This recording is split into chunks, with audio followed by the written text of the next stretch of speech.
Hey guys, in today's episode we find out a possible date for the 20-win challenge. The top player in Clash Royale has just been banned, and Clone and Expo are now meta. All that and more in today's episode of Clash World.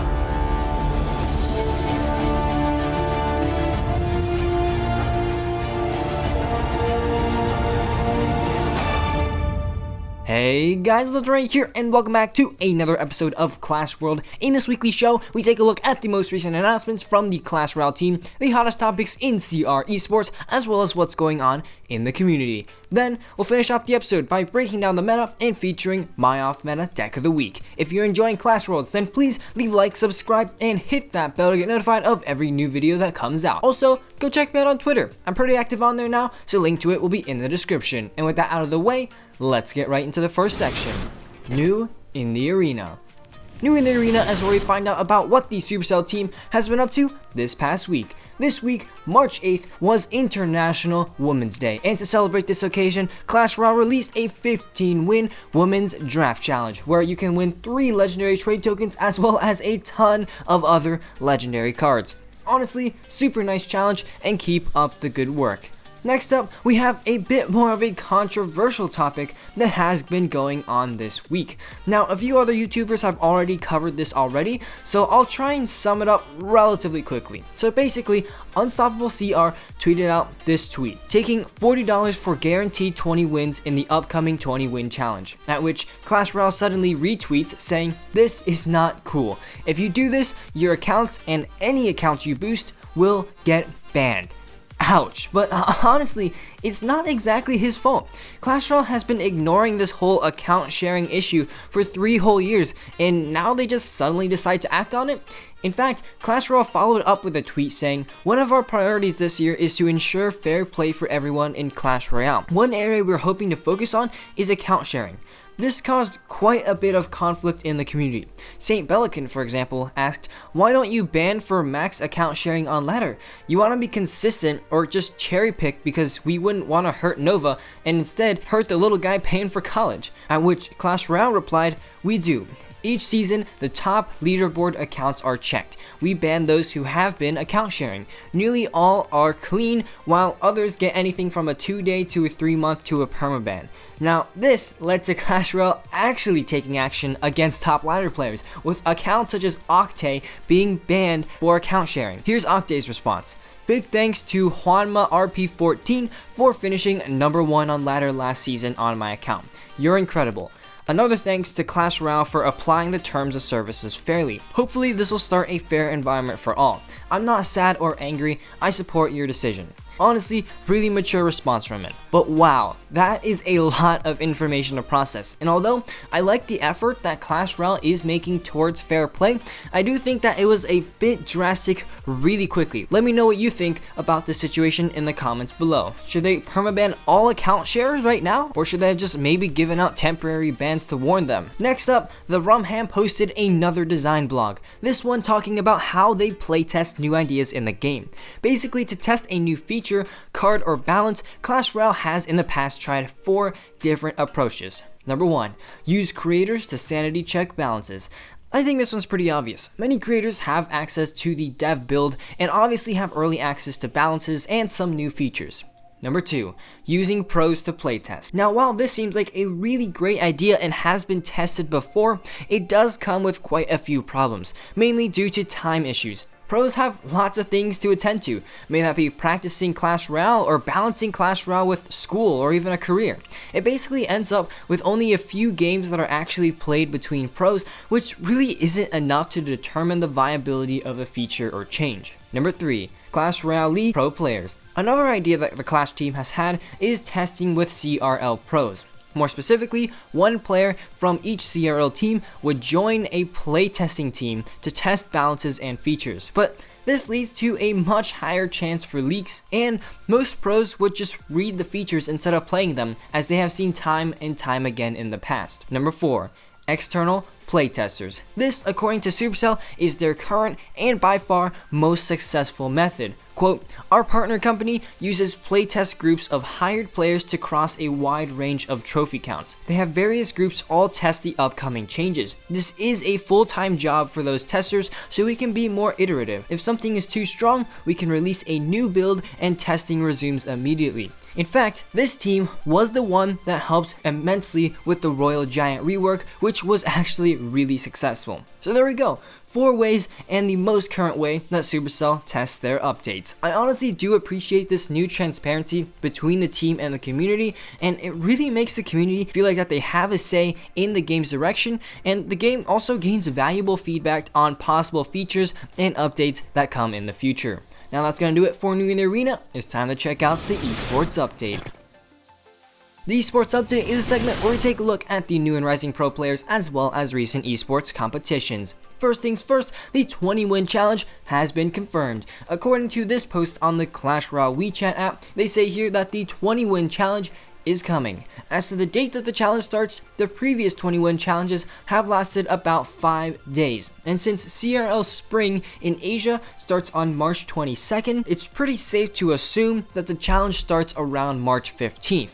Especially adding on to the fact that most challenges align with the start of Friday or the beginning of weekends, and that would make the most sense. Again, not a confirmed date, but in my opinion, it's a pretty good estimate. Now that we're caught up with the most recent esports news, let's check out the rising rumors. Here's a pretty cool idea from Paymeng on the Reddit. Replace the I button when spectating with the game mode that they are playing in. I think this would be a really small but super convenient change that literally has 0 downsides. Next up, we have an issue with the recent balance changes. The one nerfing all those bait cards. As this tweet by Chandler says, "I don't even care that I got predicted, but this needs to be changed. Predictions add skill to the game. Clash Royale, if you still want staggered deploys, have all the troops visible but just not move." I mean, just take a look. This is actually such a big nerf to prediction plays. I don't exactly know the perfect solution to this, but hopefully Supercell does find a way to address this. And, also address E-Barb's 3 Musketeers, Zappy's Bomber, and heal along the way, would ya? Now that we're caught up with the trending topics in the community, let's go ahead and break down the meta. First things first, Lava Hound Clone is actually still meta. I thought that this deck would die out pretty quick, but I think that Clone becoming meta is definitely pretty cool and unexpected. Secondly, Expo is back, with several different variations too. First, we're seeing, the classic 2.9, and then we're seeing a version with the Bomb Tower, and we're even seeing a version with the Elixir Collector. This obviously leads to more people running Golem Beatdown and Royal Giant, and obviously that also increases P.E.K.K.A. Ram. Speaking of which, P.E.K.K.A. Battle Ram has been replaced with P.E.K.K.A. Ram Rider. Now that's the meta for you guys, and now let's check out the off-meta deck of the week. That's right, in each Clash Royale episode, we're going to be featuring one off-meta deck that works in the current meta. This week's deck was submitted by Forever Melon, and it's a Goblin Giant Graveyard deck. Now, with this deck, it's a bit more of an aggressive version of Graveyard. That being said, it's quite expensive, so starting out more reactively is the way to go. You can formulate small pushes such as Barb Barrel and Graveyard, or build up a massive Graveyard push with the Goblin Giant as well. It's really versatile, and with the super underrated Hunter shredding up on defense, you can take care of most decks in this meta. So, without further ado, let's get right into a battle. Alright, so hopping into this battle against a Chinese player from the clan CN1. Good luck to this guy. And starting off this match, we're just gonna go ahead and cycle an Ice Spirit right at the front. Like I said, this was a bit more of an aggressive Graveyard deck, and also I do kind of want to get that Lumberjack in cycle. And let's say he's gonna go with a Baby Dragon, so let's just quickly cycle a Barb Barrel right there, just to go ahead and tank for that Baby Dragon. And we might actually need a Hunter as well, just because, the Baby Dragon might just chop right through that Barbarian. So yeah, let's actually just go to the Lumberjack to tank. And let's see here. Oh, he's got a bowler. That is not good.